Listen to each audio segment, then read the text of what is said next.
Père conscrit, la République romaine traverse une des plus grandes crises qu'elle ait pu connaître depuis sa création il y a de cela 446 années. Un homme qu'elle enfanta si tendrement comme sa bienveillance le veut, l'a trahi aujourd'hui. Cet homme complote, ses méfaits se comptent par dizaines, son honneur envolé, sa fierté disparue. Il offrirait son âme à Pluton pour un plus grand pouvoir. Ah, vénérable République, tu nous chéris tant? N'y a-t-il que moi pour te protéger? Cet homme parmi nous, n'y a-t-il que moi pour t'en garder? Affabulateur! Comment oses-tu dénoncer un sire de nos sages sénateurs? Le laisseriez-vous vous insulter impunément? Cet homme a raison! Affabulateur! Calomniateur! Comment cet homme si sage, notre consul, a-t-il pu perdre la raison et nous forcer à venir au temple de Jupiter Stator? Pour quelle fut-il raison son esprit si tordu a-t-il jugé bon de nous rassembler en ce lieu? Cicéron insensé!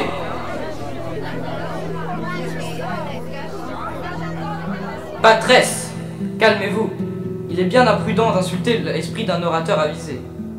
Non, non. Aujourd'hui, je déclare le Senatus Consulte. Pensez-vous que cette mesure serait déclarée s'il n'y avait pas un réel danger? Il y a à peine plus d'une heure, j'étais enfermé chez moi, dans ma maison, avec ma famille. Les hurlements de mon brave petit Marcus Tullius Cicero le jeune et les pleurs de ma douce et tendre épouse déchiraient le lourd silence des douces nuits de Rome. Le crépitement incessant des flammes ravageant ma belle demeure, les cris des mercenaires, le sifflement des flèches, le fracas du bouclier sur ma porte, les infables mugissements des esclaves, les effroyables plaintes des blessés, ainsi que les rugissements de la fureur des combats, se mêlaient pour former le chaos. Tout cela n'est que l'aboutissement des desseins d'un homme voulant le pouvoir, un homme qui veut la gloire, un homme qui veut le chaos, un homme qui veut l'anéantissement, un homme. Mais est-ce réellement un homme, ce fauve impitoyable se jetant sur ses proies? Mais est-ce réellement un homme, tapi derrière chacun de vous? Mais est-ce réellement un homme, la nuit prochaine, et la suivante, et celle d'après? Ne serait-ce pas votre maison qui brûlera dans les yeux rouges de la fureur de ce lion? Votre famille est-elle en sécurité? Vos enfants pourront-ils s'échapper des griffes de la soif insatiable du pouvoir de ce roi déchu? Ce monstre-là n'est-il pas parmi nous? Père conscrit, ce monstre est juste là, sous vos yeux. Regardez-le. Comment, Catilina, as-tu pu devenir un tel monstre? Pourquoi a-t-il fallu que l'homme, si respectable soit-il, se soit métamorphosé en une abomination? Je trouve une telle attitude inacceptable. Comment pouvez-vous tenir de si piètres accusations envers le doyen serviteur de la République qu'est Catilina? L'homme que vous décrivez monstre, celui-là même que vous traitez d'assassin, de faux sanguinaire en quête de victime, celui-là qui, de par ses nombreuses implications dans les institutions politiques, a prouvé le contraire, serait un tyran stupide voulant asservir le peuple romain sous le joug de la monarchie. Ce despote Cicéron n'est autre que toi. Je te prends déjà pour Romulus, premier roi romain. De quel droit te permets-tu de nous convoquer ici, et non au Sénat? De quel droit les preuves inexistantes te permettent de vous insulter, Catilina? Ce droit-là n'est autre que le droit d'un souverain sur ces sujets. Votre Majesté voudra-t-elle que j'arrête sur le champ le vil Catilina qui ne cesse inexorablement d'agacer votre Majesté? Non, non, c'est grotesque. Depuis qu'il est consul, il se prend pour le sauveur du peuple, le chef de la nation. Regardez-le, il n'est qu'un profanateur des nobles institutions républicaines. Une si glorieuse nation, bientôt poussière si nous le laissons agir impunément. Allons du calme. L'avis du sénateur Gnaeus Maximus sera le mien en temps normal. Nul ne peut dénoncer impunément un de nos sénateurs de la plus infâme des trahisons. Malheureusement, les preuves sont accablantes. N'êtes-vous pas au courant? Catilina agit dans l'ombre, achète une milice, fait entrer des armes dans Rome pendant que nos armées sont loin. Il nous menace sans la moindre peur, sans la moindre crainte, nous humilie de sa présence, nous effraie, nous provoque et nous laisse perplexes face à tous les crimes qu'il a commis. Ce monstre vit, parle, mange, rit avec nous. Il côtoie nos enfants, nos familles, s'invite chez nous. Mes amis, cessons de nous cacher devant notre peur. Regardons enfin la vérité. Pourquoi vit-il? Cet homme a raison. Depuis bien trop longtemps, nous savons ce qu'il fait. Nous connaissons ses sombres desseins. Pourtant, nous ne faisons rien pour l'en empêcher. Si nous ne réagissons pas maintenant, si cet attentat ne sert pas de leçon, il sera trop tard. Pour la République, punissons les traîtres. Protégeons celle à qui nous devons tant. Vive le Sénat! Vive la République et longue vie à Rome! Assez! Jusqu'où ces incessants emportements nous mèneront-ils? Quelle preuve de faiblesse que d'accuser un futur candidat au consulat lorsque l'actuel tente de masquer son jeu de despote impitoyable et sanguinaire. N'y a-t-il pas meilleure façon de confondre son concurrent que de l'accuser de la plus horrible des manières qui soit? Tôt ou tard, Cicéron, tu finiras consumé par la flamme de tes ardentes ambitions. Tu ne pourras résister au feu du brasier céleste. Par Jupiter Stator, mes chers amis, ne voyez-vous donc pas qu'il essaye de s'emparer du pouvoir en éliminant son plus dangereux rival? Sénateur, ressaisissez-vous. Croyez-vous réellement que je suis capable de trahir ma République chérie? Me pensez-vous capable d'accomplir de telles horreurs?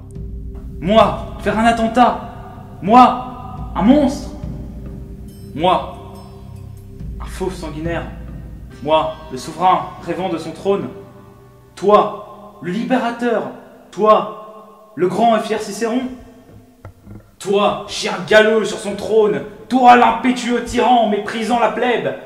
Toi, l'homo nous, au service de la République? Comment Rome peut-elle être si aveugle?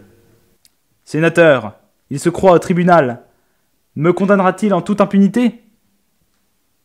Cicéron, n'ai-je pas fini d'être le jouet de ces effroyables manigances? Ne suis-je qu'un campagnol entre tes pattes de félin?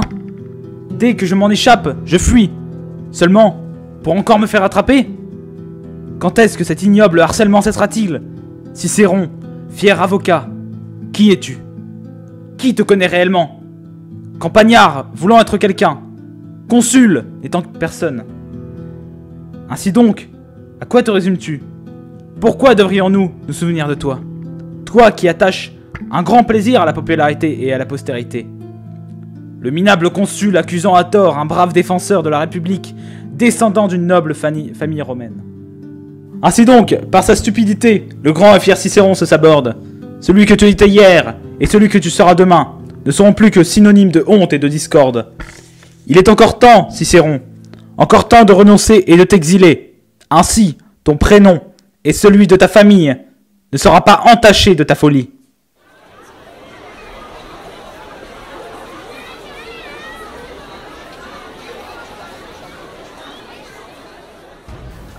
Usque tendem abutere Catilina, patien tia nostra, quam dio etiam furor istetus, nos seludet, qued an finem sese flenata iactabit audacia. Nil nete noctulum plaesidium palati, nil ulbis vigilae, nil timol populi, nil concursus bonorum omnium, nil hic munitussimus abendis natus locus, nil olum ora vultus quem moerunt. Pater tua consulia non sentis, constrictam iam orum omnium scientia teneri coniurationem tuam non vides? Quid proxima, quid superiore nocte egeris, ubi fueris, quoscun vecoris, quid concili ceperis, que nostrum ignare arbitaris. O tempora, o mores, senatus haec intellegit, consul videt, hic tamen vivit? Vivit? Imo vero etiam in senatum venit, fit publici consuli patrices, notat ed insignat a oculis ad caedem unum quemque nostrum. Nos autem fortes viris statis facere rei publicae videmur, si istius furorem aectela vitemus. Ad mortem te, Catilina, ducius consulis iam pridem oportebat, in te conferi pestem, quam ti nos macianaris. À quelle vie, Catilina, es-tu désormais condamnée? Car je ne veux plus te parler avec l'indignation que tu mérites, mais avec la pitié que tu mérites si peu. Tu viens d'entrer au Sénat. Eh bien, dans une assemblée si nombreuse, où tu as tant d'amis, de proches, y en a-t-il seulement un qui a daigné te saluer? Si personne avant toi n'essuyait un tel affront, pourquoi attendre que la voix du Sénat prononce l'irrévocable arrêt, si fortement exprimé par son silence? N'as-tu pas vu à ton arrivée tous les sièges restés vides autour de toi?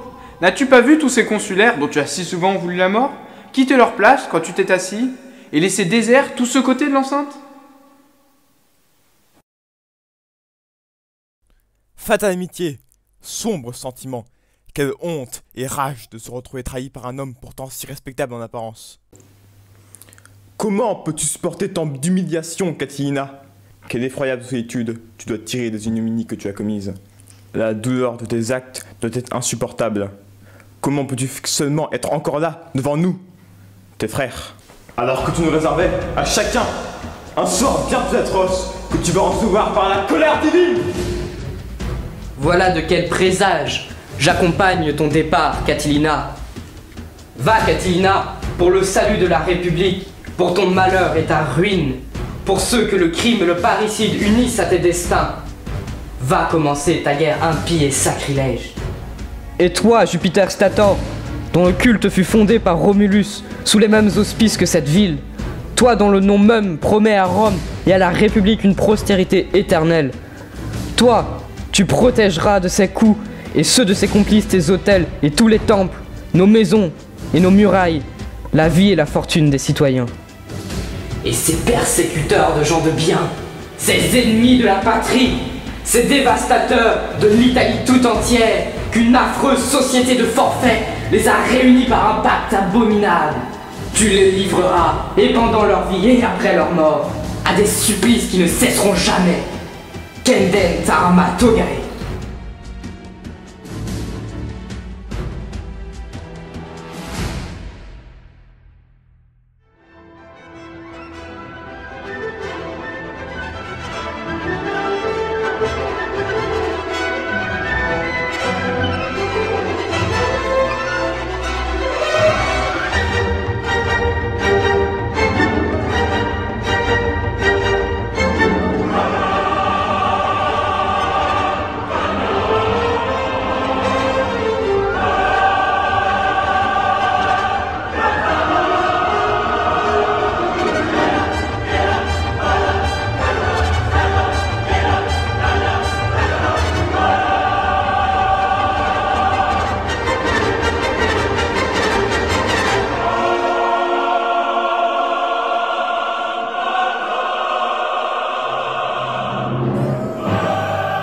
Stop.